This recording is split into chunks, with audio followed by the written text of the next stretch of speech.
खुश आमदीद मेरे चैनल दी अनटोल्ड स्टोरीज पर। ये चैनल कहानियों का खजाना है, जहां आपको हर वीडियो में कोई ना कोई नई और दिलचस्प कहानी सुनने को मिलेगी।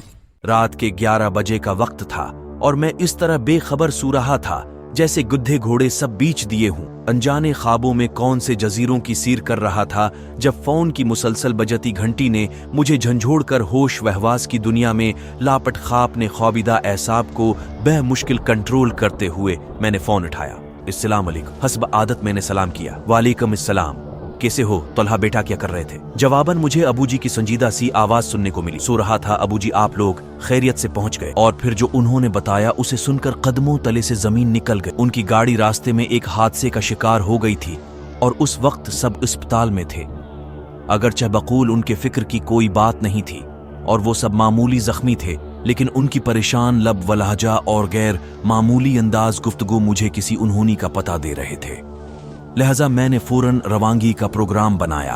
अगरचे अबू जी उस वक्त मुझे सफर से मना कर रहे थे, लेकिन मेरा रुकना अब नामुमकिन हो चुका था और दिल चाह रहा था का उड़कर आन के पास पहुंच जाऊं। मेरे वालदैन, खाला खालो, मेरी छोटी बहन, सब करीबी रिश्तेदारों की शादी में शिरकत करने आज शाम ही हैदराबाद रवाना हुए थे। मैं अपने इम्तिहानात की वजह से घर पर रख गया था। मेरी खाला और खालो हमारे घर से दोगलियां छोड़कर ही रहते थे और हमारे उनसे बहुत खुशगवार मुरासिम थे। खाला खालो नहायत शफीक पुरखलूस और जिंदा दिल थे। अल्लाह ताली ने उनको हर दुनियावी नामत से नवाजा था सिवाय औलाद के, लेकिन उन्होंने उस कमी को अपनी जिंदगी का रोग बनाने के बजाय तकदीर का लिखा जानकर इससे समझौता कर लिया था। मुझे और मेरी छोटी बहन गड़िया को वो अपनी औलाद ही समझते थे और अपनी तमाम तर मोहब्बत इन पर निछावर करते थे। नतीजतन हम दोनों भी उन्हें वालदीन जैसा ही मकाम दे देते थे। मैंने रात भर जाग की पीपर्स की तैयारी की थी। पीपर्स के बाद जब मैं घर आया तो सबके साथ इतना मसरूफ रहा कि वक्त गुजरने का पता ही नहीं चला। शाम को जब सब मुझे ढेरों हदायतें देकर रवाना हुए तो मेरा थिकन से बड़ा हाल था। रात का खाना खाकर नमाज अदा करते ही मुझ पर नींद का उस कदर शदीद गलबा हुआ कि मैं लम्हों में गाफिल हो गया। फौरन ही तैयार होकर रवाना हो गया। वालिद से मैंने अस्पताल का एड्रेस ले लिया था। तकरीबन 3 घंटे का रास्ता था। जब मैं घर से रवाना हुआ था तो हल्की हल्की बूंदाबांदी शुरू हो चुकी थी। कराची में तो रातें जागती हैं, लिहाजा काफी देर तक मुझे तन्हाई का एहसास नहीं हुआ।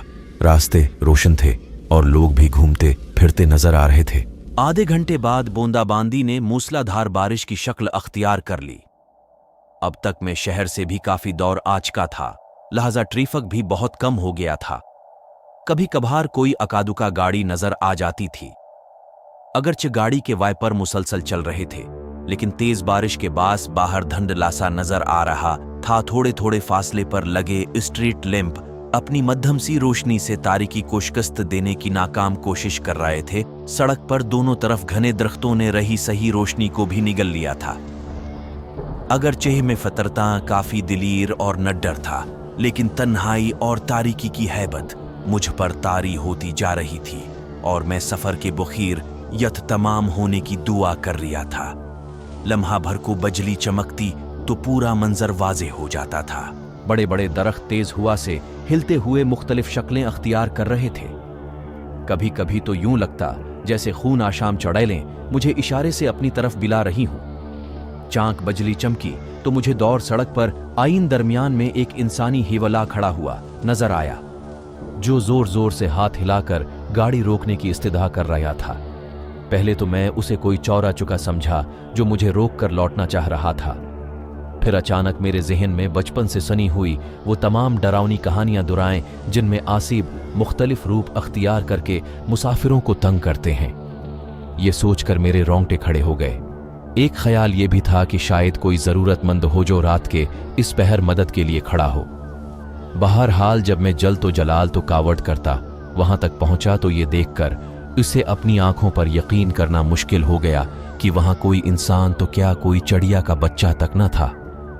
मैंने हर तरफ बगूर देखा, लेकिन चारों तरफ तन्हाई और सुनाटे का राज था। खौफ से मेरा बुरा हाल हो गया और मैं अंधाधुंध गाड़ी भगाते हुए चला गया। अभी मैं थोड़ी दूर ही गया था कि अचानक किसी ने पीछे से मेरे कंधे पर हाथ रखा। मेरा ऊपर का सांस ऊपर और नीचे का सांस नीचे रह गया और दिल तूफानी रफ्तार से धड़कने लगा। बमुश्किल मैंने पीछे मुड़कर देखा तो मुझे यूं महसूस हुआ जैसे पछली सेट पर बालों का एक बहुत बड़ा सा ढेर धरा हुआ है। इन जाने वो अल्लाह की कौन सी मखलूक थी जो साइज में इंसान से भी बड़ी थी, लेकिन मकमल तौर पर बालों से ढी हुई थी। सिर्फ इसकी सुर्ख खौफनाक आंखें और हाथ पांव के लंबे लंबे और मड़े हुए नाखन नजर आ रहे थे।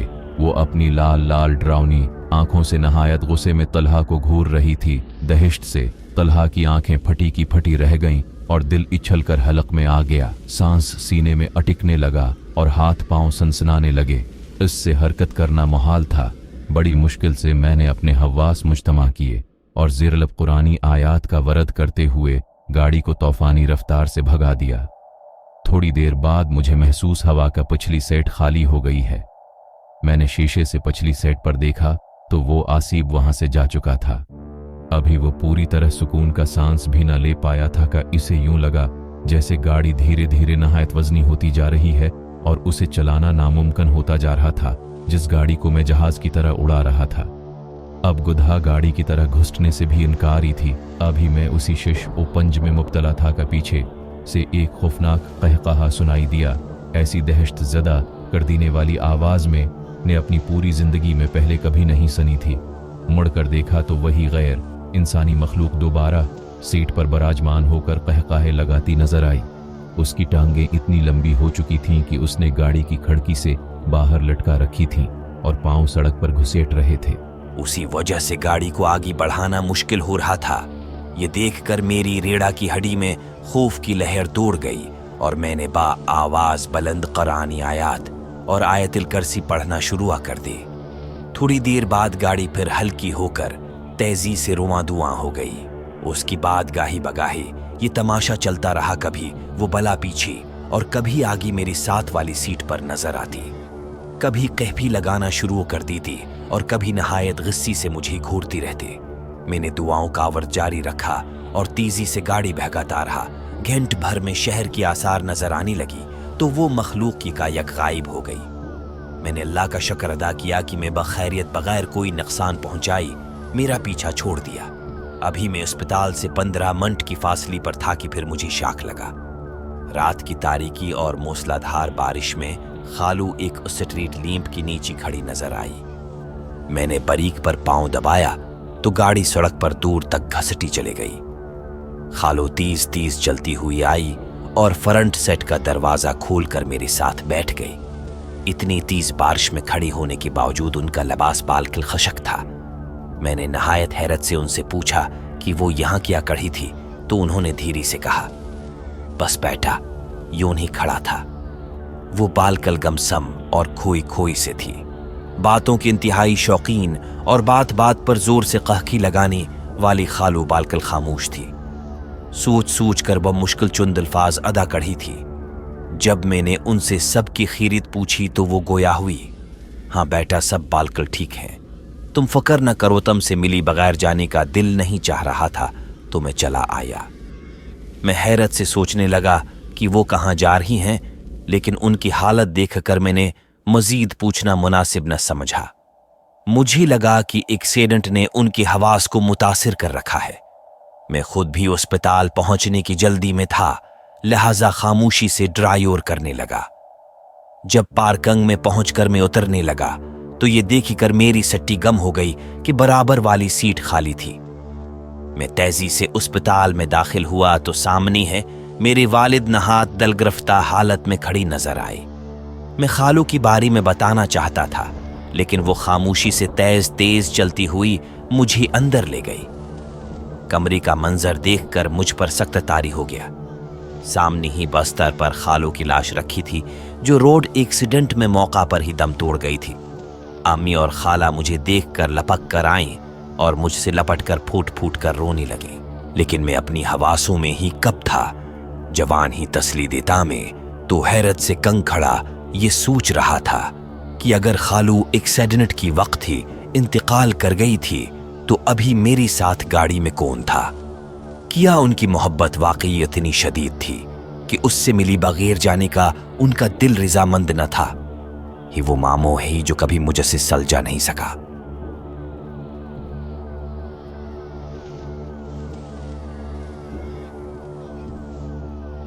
अगर आपको ये कहानी पसंद आई तो बराए करम लाइक और सब्सक्राइब करें। कमेंट्स में बताएं कि आपको ये कहानी कैसी लगी, और अगर आप किसी और कहानी की दरख्वास्त करना चाहते हैं तो कमेंट्स में बताएं।